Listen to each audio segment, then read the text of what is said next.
The cardboard boxes stacked against my living room wall looked like tombstones marking the death of my marriage. I sat on the floor, my back against the cold radiator, holding the final divorce decree in one hand and my phone in the other. The timestamp read 3:47 p.m., exactly 1 hour after Judge Morrison's gavel came down and ended 22 years of what I thought was love. My phone buzzed.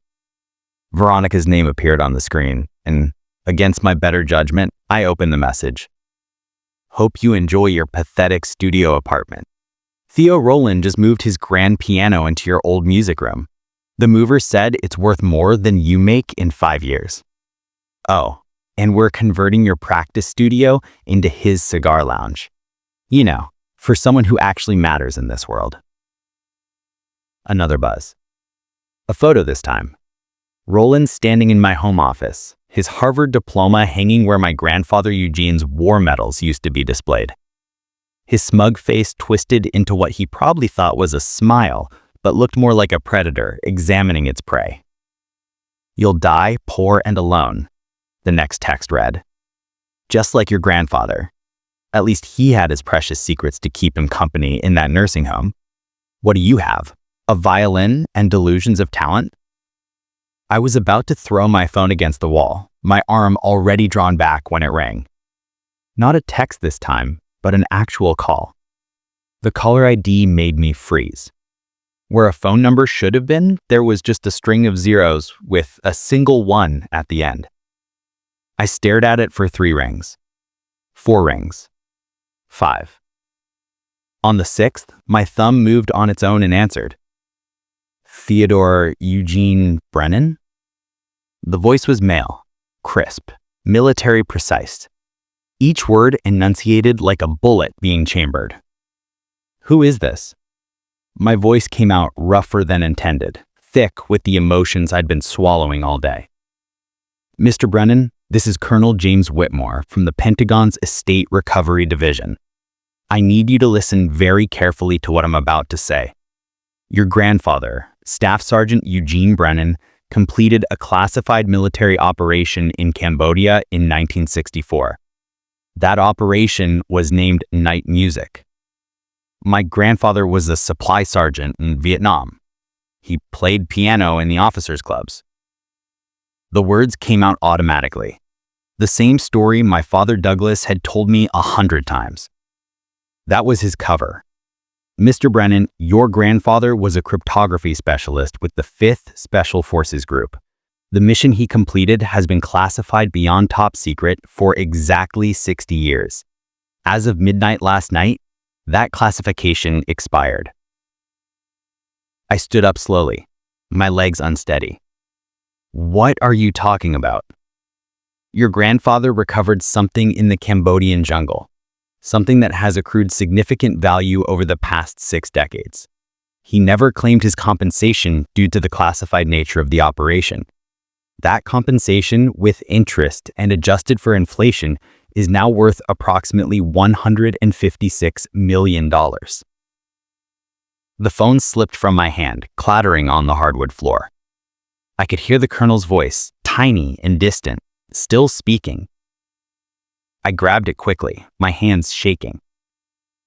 That's impossible. My grandfather died in a state-run nursing home. My parents had to take out a second mortgage just to pay for his care. Staff Sergeant Brennan made a choice, Mr. Brennan. He chose silence to protect his family and his country. But he also made provisions. The money can only be released to his direct descendant and only if certain conditions are met. What conditions? You need to come to Washington immediately. There's a Delta flight leaving O'Hare in 3 hours. A ticket has been purchased in your name. First class, window seat 14I. Your grandfather specifically requested that detail in his file. How did you even know to call me today, right after my divorce? There was a pause. Then, your grandfather's instructions were very specific, Mr. Brennan. We were to contact you on the day you lost everything. His exact words were, when my grandson has nothing left to lose, give him everything I couldn't claim. He's been dead for 35 years. How could he possibly know? Eugene Brennan knew many things, Mr. Brennan. He was very good at predicting patterns. It's what made him invaluable to military intelligence. The question now is whether you're ready to learn what he knew. The clock started ticking the moment I made this call.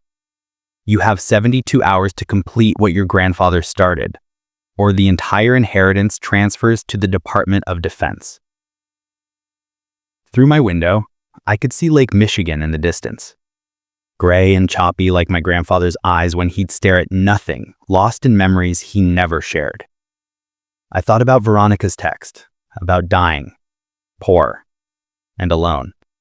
I thought about Roland's smug face in my house. Colonel Whitmore, what exactly did my grandfather recover in that jungle? The answer to that question is worth $156 million. Mr. Brennan, I'll see you at the Pentagon tomorrow morning, 800 hours. Bring your grandfather's journal, the one with the musical compositions. You do still have it, don't you? I looked at the one box I'd refused to let Veronica touch during the divorce. The one labeled Grandpa Eugene's things in my mother's careful handwriting. Yes, I have it. Good. One more thing, Mr. Brennan. Your ex-wife's new companion, Roland Ashford, his grandfather, William Ashford, was a defense contractor in 1964. This is not a coincidence. Nothing about your current situation is a coincidence. Your grandfather saw this coming decades ago. The line went dead.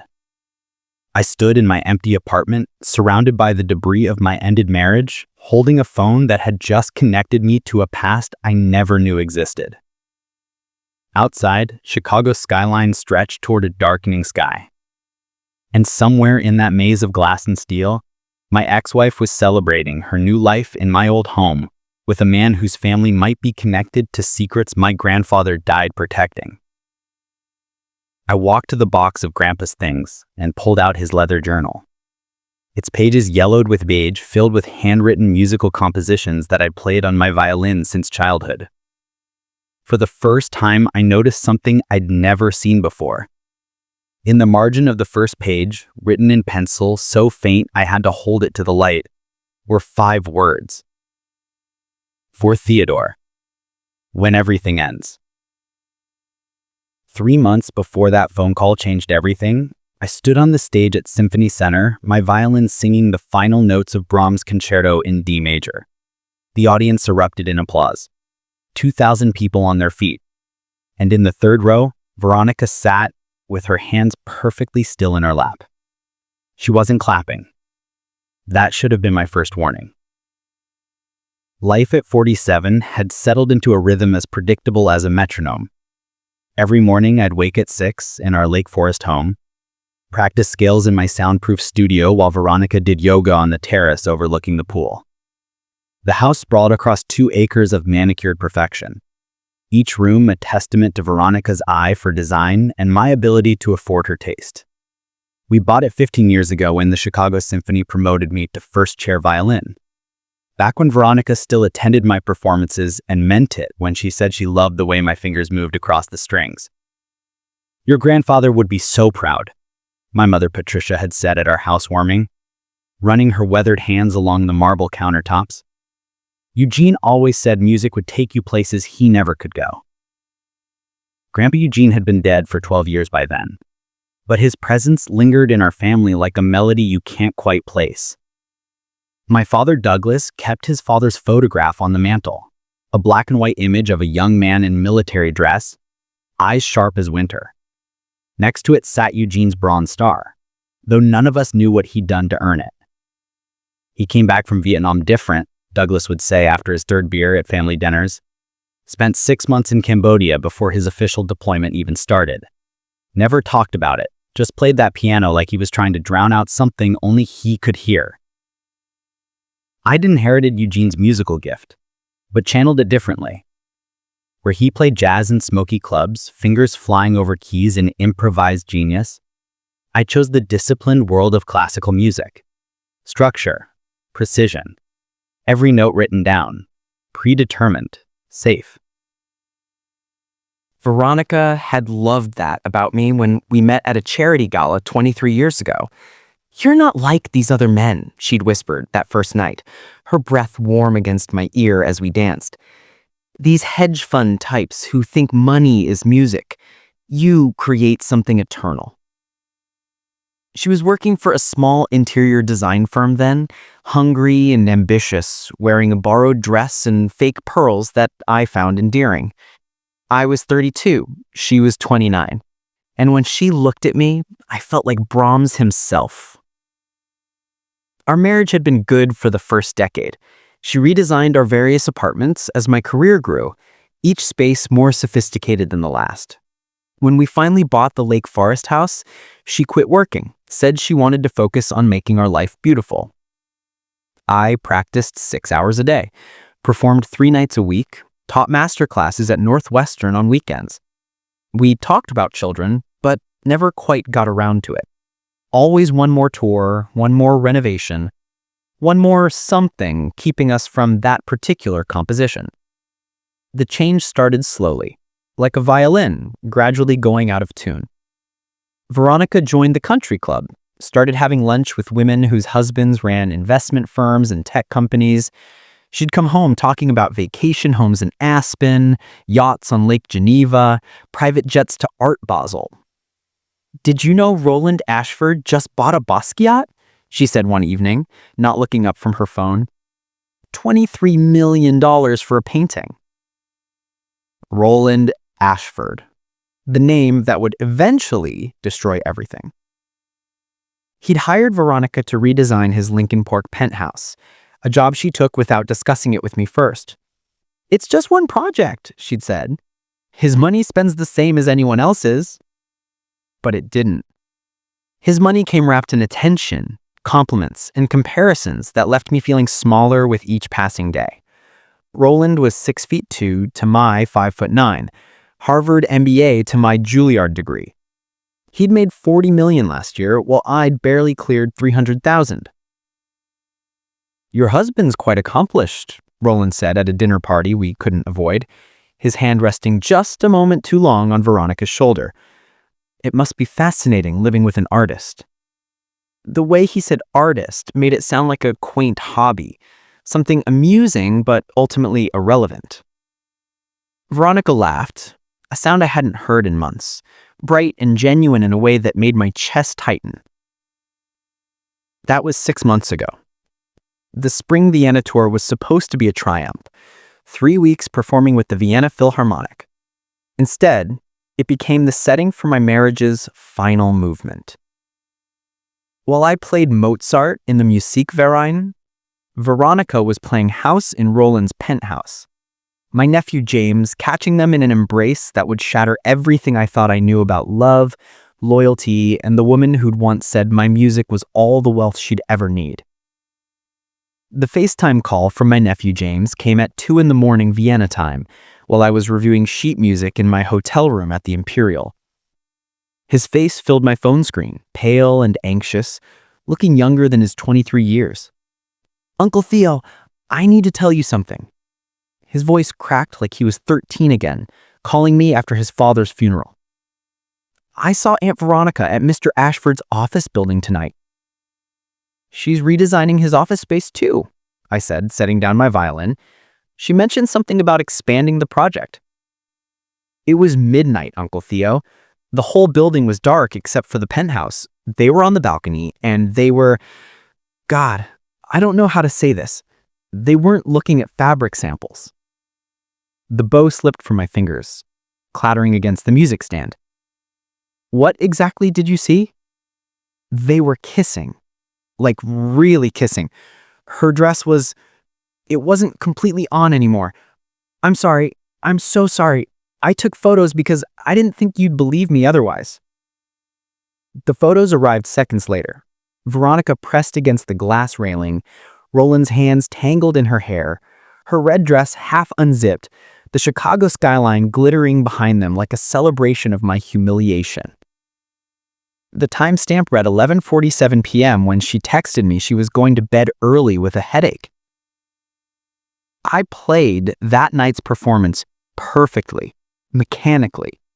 My fingers knowing the notes while my mind replayed those images. The Austrian critics called it technically flawless but emotionally absent, which seemed fitting for a man discovering his life was a forgery. The confrontation came 3 days after I returned to Chicago. Veronica was in the kitchen, humming Vivaldi's Spring, wearing the diamond earrings I didn't recognize. "Nice earrings," I said, setting down my violin case with deliberate calm. She touched them reflexively. "Thank you. They were a bonus from the Ashford project." Must be some project. Working past midnight, earning jewelry. Her face went through a series of expressions like movements in a symphony. Surprise, calculation, defiance, and finally cold resolve. "You know, James saw you. He works in Roland's building, remember? Or did you forget about family while you were undressing for your client?" She set down her coffee cup with steady hands. "I wasn't going to insult you by denying it." "How generous of you. You want me to apologize. Fine. I'm sorry you had to find out this way, but I'm not sorry it happened." She stood, smoothing her skirt with manicured hands that used to trace my face after performances. "Do you know what it's like being married to someone who loves dead composers more than living people? You spend 6 hours a day with your violin, Theo. 6 hours. Roland spends that time building empires. I'm a musician. This is what I do. It's what you said you loved about me. I was 29. I thought passion for art meant passion for life. But you don't live. You just perform." Even our marriage became a recital. The same movements repeated endlessly. "Roland shows me new worlds. Last week we flew to Monaco for lunch." "For lunch? When's the last time we went anywhere that wasn't for your work?" "So you threw away 22 years for lunch in Monaco?" "No. I threw it away for someone who makes me feel alive. You want to know the difference between you and Roland? When he walks into a room, people notice. When you walk in, they might appreciate your talent, but nobody fears you. Nobody needs you. Nobody's life changes because Theodore Brennan exists. Except yours. My money changed your life pretty dramatically." She laughed bitter and sharp. "Your money? Theo, Roland makes your annual salary in a week. That house you're so proud of, his wine cellar is worth more. You're a museum piece, a relic, playing relics for other relics. The world moved on, and you're still standing on stage playing music by men who've been dead for centuries." The divorce lawyer she'd hired was her father's golf partner, naturally. Illinois law favored the non-working spouse, especially one who'd sacrificed her career for the marriage. The papers were filed before I'd even processed what was happening. She wanted the house, half the retirement accounts, alimony that would cripple me, and maintenance of her established lifestyle. "You'll keep your violin," her lawyer said generously, "and one vehicle. Mrs. Brennan is being quite reasonable." My mother, Patricia, cried when I told her, "That woman never deserved you." My father, Douglas, was more pragmatic. Eugene lost everything too, you know. Came back from the war to find his first wife had sold a farmhouse and vanished with another man. He rebuilt from nothing and died with nothing. I reminded him he died with dignity, my father corrected. Sometimes that's all a man can keep. The Pentagon building rose from the Virginia landscape like a geometric giant, its limestone walls gleaming in the early morning sun. I'd taken the red-eye from Chicago, my grandfather's journal wrapped in a towel in my backpack, too precious to trust to checked luggage. The Uber driver, a veteran himself, whistled low when I gave him the destination. "Pentagon at dawn? You military?" My grandfather was Staff Sergeant Eugene Brennan. Must have been something special to get you a Pentagon summons. If only he knew. I'd spent the flight reading and rereading Eugene's journal, seeing patterns I'd never noticed before. The musical compositions weren't random. Each piece was dated, and the dates corresponded to military operations in Southeast Asia. But it was the margins that held secrets. Tiny notations that looked like dynamic markings but didn't match a standard musical notation. Colonel James Whitmore met me at security, his uniform crisp enough to cut paper. He was younger than his voice suggested, maybe 50, with the kind of posture that made you straighten your own spine. "Mr. Brennan, thank you for coming." His handshake was firm but brief. "Before we proceed, I need to verify your identity beyond documentation. Tell me about your grandfather's piano." It was a 1947 Baldwin Spinet, mahogany finish. He bought it from a pawn shop in Raleigh after the war. There was a cigarette burn on middle C from the previous owner. What did he call his Sunday night performances at the Veterans Home? I smiled despite everything. "Church for the unchurched." He said music was the only religion that never lied. Whitmore nodded. "Follow me." We descended 3 levels underground, passing through security checkpoints that grew progressively more serious. Finally, we entered a vault-like room with no windows, just fluorescent lights and a metal table holding several file boxes. "Your grandfather's real service record," Whitmore said, opening the first box. "What you're about to learn has been classified beyond top secret. Even now, certain details must remain redacted." The photographs showed Eugene, young and sharp-eyed, in jungle fatigues, standing with a unit of men whose faces were blacked out. Behind them, the wreckage of what looked like a small aircraft. "Operation Night Music, February 1964.